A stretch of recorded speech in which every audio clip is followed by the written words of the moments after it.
Sveiki visi, Rolandas prieš jumis, jei kam įdomu, Rolandas iš Pajūrio YouTube kanale.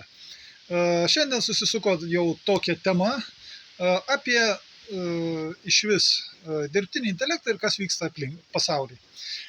Taigi, dabar norima ką padaryti? Norima viską pervesti ant dirbtinio intelekto, tai yra ant kompiuterio.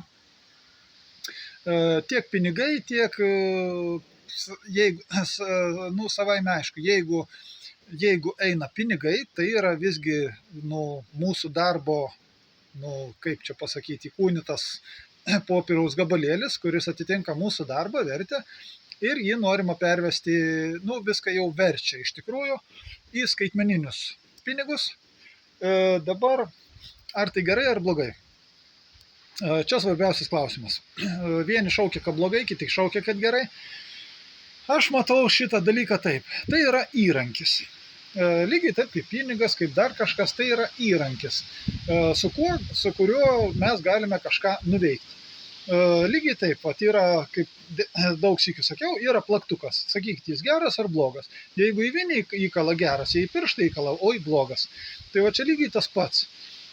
Sakykime, žiūrėkit, gerai, kaip anksčiau buvo, kai dar nebuvo kompiuterių. Dar iš viso imkim kadaise. Kaip atsiskaitinėdavo kaime. Ir bulvių, kaip sakant, aš tau bulvių maišą, tu man burokų maišą, aš tau tą, tu aną.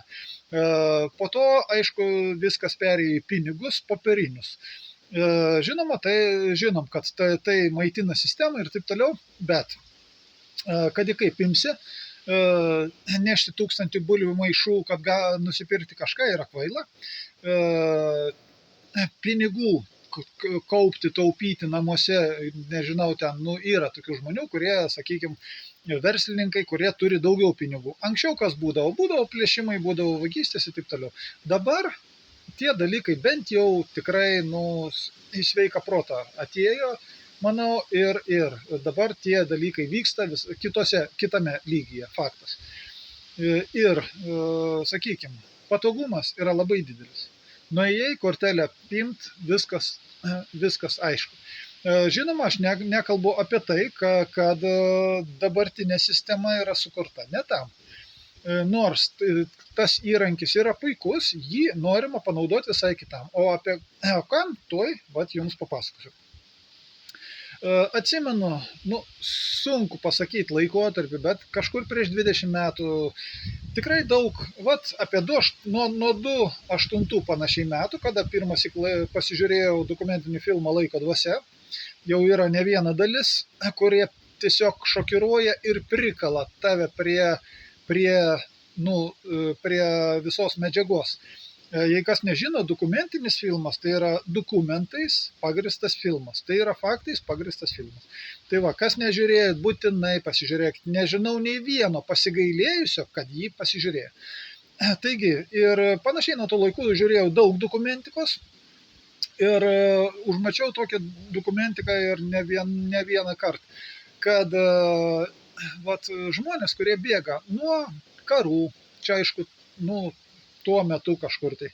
Nuo karų bėga, kiti bėga, tiesiog, jeigu nebeina išgyventi.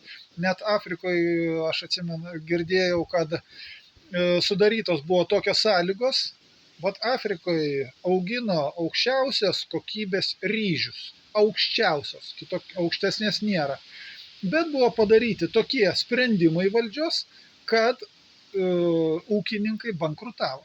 Nekalbant apie tai, kad, aišku, tiem dalykam reikia kažkur ten daržininkystėje, tiem visam augaliniam dalykam reikia ir trąšų. Apie ką nenoriu net lipti ant tos temos, nes taip viskas visiems aišku. Tai ir žmonės, ką darydavo? Žmonės tiesiog nebeturėdami ką daryti, nes įsivaizduokit, turi derlių, nieks jo nebepaima, turit iš ko antrą derlių sodinti. Gerai, jeigu tu dar užsodinai, o nieks nieko nenuperka. Ką turi daryti? Viskas, bankrotas. Taip buvo eilė. Ir kas gavosi su tokiais žmonėms? Žmonės tiesiog nuo karų bėga, nuo dar kažko. Ir jie eina, sakykime, per dykumą į kitą šalį. Kas gaunasi? atsimenu, vat, gerai, tiesiog suvestinę darau, kad būtų trumpiau. Tiem žmonėm kažkur tai vat, dykumoj duoda maisto, po to, aišku, atveža vandens, atveža maisto, po to ten tos labdarinės organizacijos dar ką nors atveža, kad žmonės visgi nemirtų, kad būtų ir aišku, kitos valstybės irgi nenori ten kokių milijono tų pabėgėlių ar dar ką nors. Ir kas gaunasi? Gaunasi didelės stovyklos, kurios yra šelpiamos tikriausiai, kiek aš pamenu, kad šelpiamos ir pinigais kažkokiam išmokom, ir yra labdaringi dalykai duodami. Kas gaunasi? Įsivaizduokit, vidury dykumos jūs esat, smėlyne, palapinę pasistatėt ir duoda, kaip sakant, biškį pinigą, kad tu galėtum atvežtus produktus kažką nusipirkti. Ką jūs veiksit? Smėlio vidury. Tai vat, ir gaunasi, kad tenais auga karta, kuri jau yra visiškai atitrūkę nuo realybės. Jie nežino, ką reiškia dirbti ir nežino elementariausių dalykų. Gerai, toliau. Ir tokius dalykus galima davesti iki to, kad po to užtenka apkarpyti išmokas ar apkarpyti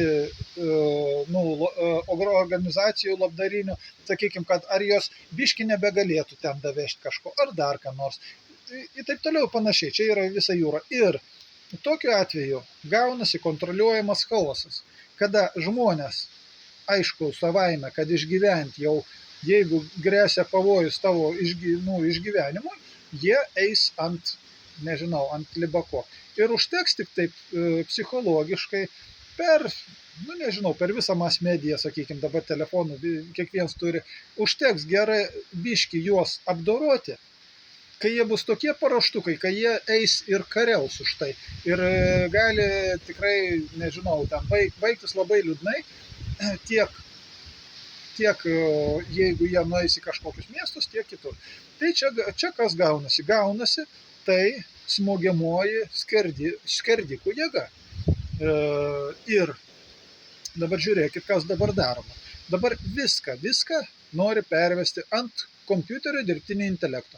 Vienintelis reikalas dabar klausimas, o kas jį valdys? Jeigu jis pats tobulėja, pats viską tvarkos, pats viską daro. Čia galiu pridėti prie to pačio, yra programos, kur tie vadinami botai, tai yra elektroninė programėlė, kuri uždirbinėja pinigus. Ir neabejoju, kad yra tokių programykių, kurios jos ir uždirba, ir žmonės gauna, ir jie labai laimingi. Bet dabar pamastykit, kas tai gaunasi, kam to reikia. Žmogus, tu nieko realiai nedirbi, nieko. Ir už tai gauni pinigą. Aišku, su pinigu gali daug ką padaryti, tai toliau panašiai, to aišku žmonės vėl investuoja, kad dar daugiau gautų ir taip toliau. Ir įsivaizduokit, vėl užauginama kaip toj dykumoj karta, kuri gyvena ant to. Kaip sakant, jeigu reikia biški pažaisti su kompiuteriu ir leidžia jam dirbti. Ir ateina laikas, aišku, kai, sakykime, kažkas iš kažkur pavadovauja ir dirbtinis intelektas paima ir, sakykime, uždeda mokesčius. Arba šitaip nebegali būti, visą tą mes dabar stabdom, nes reikia viską peržiūrėti ir taip toliau, nes kitaip ateis krizė kokia nors, kuri nesibaigs kaip ir 2008 metų krizė, kaip dar visos jos prasideda, bet kažkaip niekada nesibaigia. Jeigu baigėsi, pasakykit, kada baigėsi, kas paskelbė, kad baigėsi. Tai ir padaromas toks dalykas. Ir kas gaunasi, ir įsivaizduokit, visą jūrą tokių babuinų tiesiog pradeda eiti iš špuruoto, o kadangi nebeturi pinigų, nebeturi ko taškyti ir už ką pirkti, bus katastrofa. Lygiai tokia pat paruoštukų armija, kuriai bereikės tik tai pamest grūdą, net per tą patį kompiuterį, kad tu nubėg ten padaryk tą ir tau toliau pasileis. tas gali eiti iki visiškos beprotybės ar dar vienos inkvizicijos.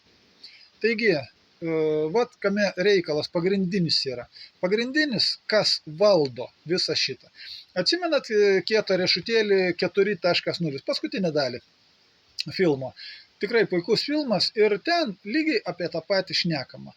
Vat tenais parodytas grinai scenarijus kontroliuojama chaoso. Visa tai, kas dabar daroma tai, kad viskas suvedama į vienas rankas ir norima padaryti kontroliuojamą chaosą. Absoliučiai kontroliuojamą chaosą. Vienas dalykas, kad ir kaip jiems tai norėtųsi padaryti, mūsų visa šita kūrinyje turi netikėtumą. Turi netikėtumo, kaip čia sakyti, geną arba apraišką, ar dar kaip nori taip vadinkit, įdėta paties sutvėrėjų. Ir tai yra pagrindas, nes tai, ko jie nori, ir tai, kas realiai gaunas, yra du skirtingi dalykai. Būtent dėl to jie taip bijo, būtent dėl to dar iki šiol žmonės vaikšto be tokių auskarų kaip kiaulės ir karvės, ir būtent dėl to viskas neinasi taip, kaip jie norėtų. Taigi, viltis yra. Žinoma, pagrindinis dalykas – neprarasti sveiko proto, mąstyti, lyginti vieną nuomonę niekada nelyginkit. Lyginkit dvi nuomonės. Vieną pusę ir kitą pusę. Išklausykit abi. Tad čia tas pats, kas atbėgs pas jumis du vaikai, vienas krioks, kitas stovės tvirtai kriokintis, tą apšauks ir jūs ką, eisit lupti tą vaiką, eisit barti ten, dar kažką daryti. Pasakyčiau grinai, kad esate debilai.